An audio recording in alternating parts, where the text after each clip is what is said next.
Hello दोस्तों, स्वागत है आप सभी का एक बहुत ही शानदार और मोस्ट इम्पॉर्टेंट वीडियो में। तो दोस्तों, आज की वीडियो क्लास 12th फिजिक्स की बहुत ही शानदार और मोस्ट इम्पॉर्टेंट वीडियो होने वाली है।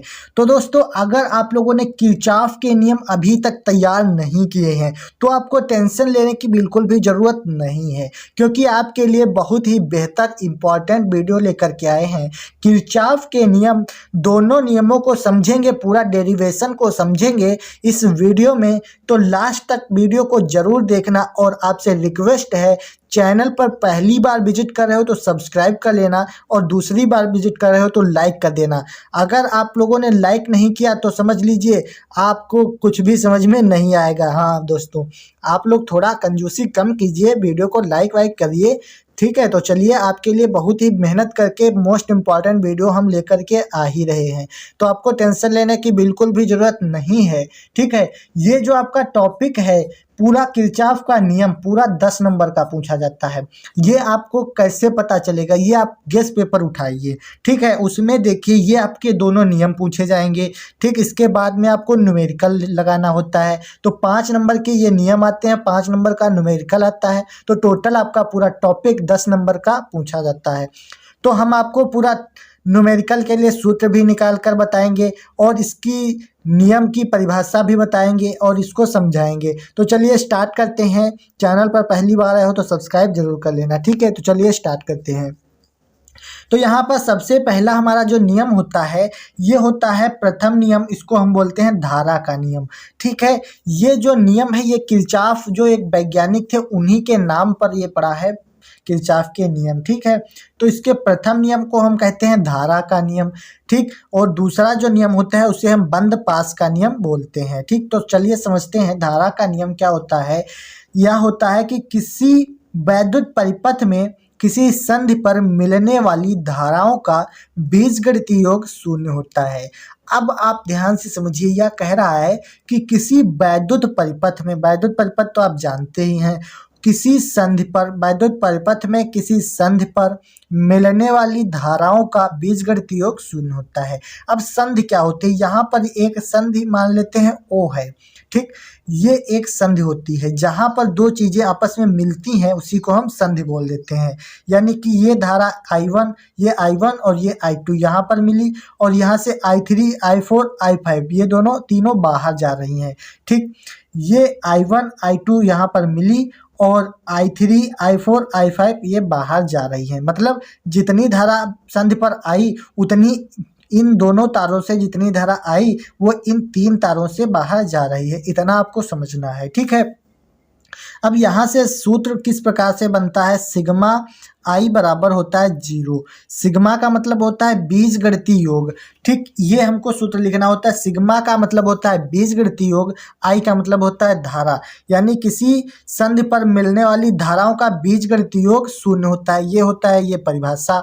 उसके बाद में सिग्मा आई इन, ठीक, बराबर हो जाएगा सिग्मा आई आउट। मतलब सिग्मा आई इनपुट और सिग्मा आई आउटपुट, मतलब आने वाली धारा और बाहर जाने वाली धारा दोनों आपस में बराबर होती हैं।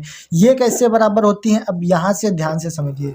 यानी कि आपके घर का एक मेन स्विच होता है, ये मान लिया आपका एक मेन स्विच है, यहाँ से लाइट आई, ठीक। उसके बाद में यहाँ से आई, I1 से आई और यहाँ पर मिली, ठीक है। यहाँ से आपकी 4 ये लाइनें बिखरी हुई हैं, मतलब 4 कमरों में लाइट आपकी गई है। तो जितनी इस तार से धारा आएगी वही तो इनसे जाएगी, ज़्यादा तो हो नहीं जाएगी, क्योंकि जितनी आ रही है उतनी ही तो बाहर जा रही है। तो वही कह रहा है कि जितनी धाराएं आई हैं और बाहर गई हैं वो दोनों आपस में बराबर होती हैं। तो ये आपको समझ में आ रहा होगा। जैसे कि मान लेते हैं एक पाइप है, ठीक है, उसको हम एक नाली में चलाते हैं, उसके बाद में कई नालियां बिखर जाती हैं, तो जितना पानी एक पाइप से आया वही तो 4 नालियों में बिखरा है। उसी प्रकार जितनी धारा एक तार से आई उतनी तीनों धारों में बिखर गई, ठीक। वही कह रहा है I1 मतलब आने वाली धारा और बाहर जाने वाली धाराएं बराबर होती हैं। ये आपको समझ में आ गया होगा। उसके बाद में जो धाराएं संधि की ओर आती हैं, ये I1 और I2 ये संधि की ओर आ रही हैं। I3, I4, I5 ये संधि से बाहर जा रही हैं। तो जितनी धाराएं संधि की ओर आती हैं, मान लिया I1 आई प्लस I2 आएगी, इनको हम प्लस के साथ लिखते हैं। और जो संख्या बाहर जाती हैं उनको हम माइनस के साथ लिखते हैं, मतलब I3 minus I4 minus I5 बराबर 0। ये क्यों होता है? जितनी संख्या और आएंगे उनको हम प्लस के साथ लिखेंगे और जितनी बाहर जाएंगे उनको हम माइनस चिन्ह के साथ लिखेंगे। तो यहाँ से जब हम इसको, ये माइनस का है, बराबर के उधर जाएगा तो प्लस का हो जाएगा, मतलब I1 प्लस I2 बराबर क्या हो जाएगा? I3 प्लस I4, ठीक है, प्लस I5। ये सूत्र हमारा न्यूमेरिकल के लिए निकल कर आ जाता है। ये आपको न्यूमेरिकल इसी प्रकार से लगाना है। उसमें क्वेश्चन दिया रहेगा कि दो धाराएं संधि की ओर आ रही हैं, मतलब यहाँ पर 5 दिया रहेगा, 5 एम्पियर 4 एम्पियर इस प्रकार से। तो जितनी धाराएं संधि की ओर आएंगी उनको आपको जोड़ देना है और जो बाहर जाएंगे उनको यहाँ से बराबर के उधर रखना है, यानी यहाँ से घटा सकते हो या यहाँ से बराबर रख सकते हो, ठीक है। तो यहाँ तक आपको समझ में आ गया होगा। इसका जो संरक्षण का सिद्धांत होता है ये कहता है कि प्रथम नियम जो होता है धारा का नियम, ये आवेश संरक्षण का नियम होता है। आवेश संरक्षण का नियम होता है, ठीक है, आवेश संरक्षण का नियम होता है। ये कई बार आपका बहुविकल्पी में पूछा जाता है, ठीक है। तो आपको यह ध्यान रखना है कि प्रथम नियम आवेश संरक्षण का नियम होता है। उसके बाद में आप देखते हैं अपना अगला नियम जो होता है द्वितीय नियम, इसको हम बोलते हैं बंद पास का नियम, ठीक है, या इसको लूप का नियम भी बोल सकते हैं। इसको हम कहते हैं बंद पास का नियम, ठीक।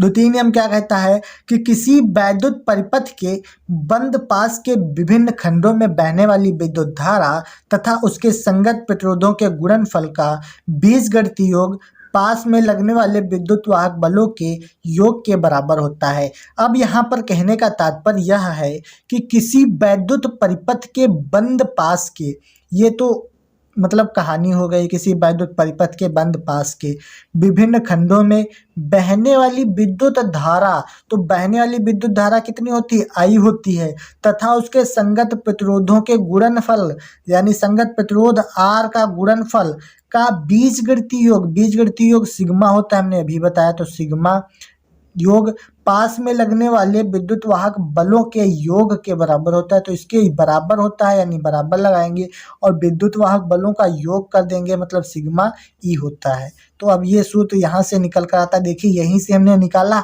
आपको समझ में आया होगा, नहीं आया फिर से समझिए। जो पास में लगने वाली विद्युत धारा उसके संगत प्रतिरोध के गुणनफल, ये गुणनफल है I गुणे R है, तो ये गुणनफल का बीजगणितीय योग सिग्मा होता है। बीजगणितीय योग इसके गुणनफल के बीजगणितीय योग के बराबर क्या होता है? पास में लगने वाले वैद्युत वाहक बलों के बीजगणितीय योग के बराबर होता है। बस आपको आसानी से समझ में आ गया होगा। अब ये पूरा चित्र समझ लेते हैं, उसके बाद में हम न्यूमेरिकल किस प्रकार से लगाएंगे वो भी बता देते हैं। ये हो गया बंद पास 1 और ये हो गया बंद पास 2, ठीक। बंद पास क्या होता है? मतलब एक पास, ये पूरा यहाँ से धारा चली, मान लिया यहाँ से स्टार्ट हुई धारा, ये मेन स्विच है, यहाँ से चलना शुरू की, यहाँ तक आएगी, यहाँ तक आएगी, फिर यहाँ से एक तार इधर को मुड़ा है तो यहाँ से आकर यहाँ से मुड़ जाएगी और फिर यहीं से आकर इसमें आ जाएगी, यानी पूरा ये बंद पथ हो गया। इसी को हम बंद पास बोलते हैं, ठीक। एक बंद पास ये हो गया और एक बंद पास ये हो गया, ये पहला ये दूसरा, ठीक। तो बंद पास 1 के लिए जब हम न्यूमेरिकल लगाते हैं तो हम यहाँ पर लिखते हैं बंद पास 1 के लिए, ठीक है। तो बंद पास 1 के लिए किस प्रकार से निकालेंगे वो भी ध्यान से देखिएगा। लेकिन अगर यहाँ तक वीडियो को लाइक नहीं किया है अभी तक तो लाइक करिए, चैनल पर पहली बार आए हो तो सब्सक्राइब करिए, ठीक, और दोस्तों में भी शेयर करिए ताकि आपको और भी इसी प्रकार की मोटिवेटेड वीडियो मिलती रहे। चलिए स्टार्ट करते हैं। बंद पास 1 के लिए जब हम निकालेंगे तो देखिए R1 और I1 इस सूत्र में हमको रखना है। I1 और R1 क्यों रखेंगे? क्योंकि धारा और उसके प्रतिरोध के गुणनफल का बीजगणितीय योग हमको निकालना है। तो जितनी इसमें धाराएं होगी, जितने इसमें प्रतिरोध होंगे, उन सबका योग करना होता है, इसी में रखना होता है। तो देखिए R1 और I1, यहाँ से मान लिया धारा I1 चलती है, ठीक। I1 और R1 इसका हमको मिल गया, एक गुणनफल I1 मिला और R1 मिला, ठीक। यहाँ से जब हम चलेंगे R1 मिलेगा, I1 मिलेगा, ये इसका योग करेंगे, ठीक। उसके बाद में सीधे यहाँ से चले आएंगे। उसके बाद में यहाँ देखिए ये धारा इस तरफ को बह रही है और ये धारा इस तरफ से आएगी, इस तरफ को जाएगी और ये इस तरफ को जा रही है, मतलब ये विपरीत दिशा में बह रही है। तो हमको यहाँ पर करना है योग, ठीक। लेकिन ये क्या है, ये धारा विपरीत दिशा में बह रही है। अगर इस तरफ को बहती, इस तरफ से आई, इसी तरफ को बहती, तो हम इसको प्लस कर देते, जोड़ देते। क्योंकि ये विपरीत दिशा में बह रही है इसलिए हम यहाँ पर माइनस कर देंगे, ठीक। तो I2 और R2 इनका योग हमको मिल गया, I2 और R2 का योग मिला, ठीक।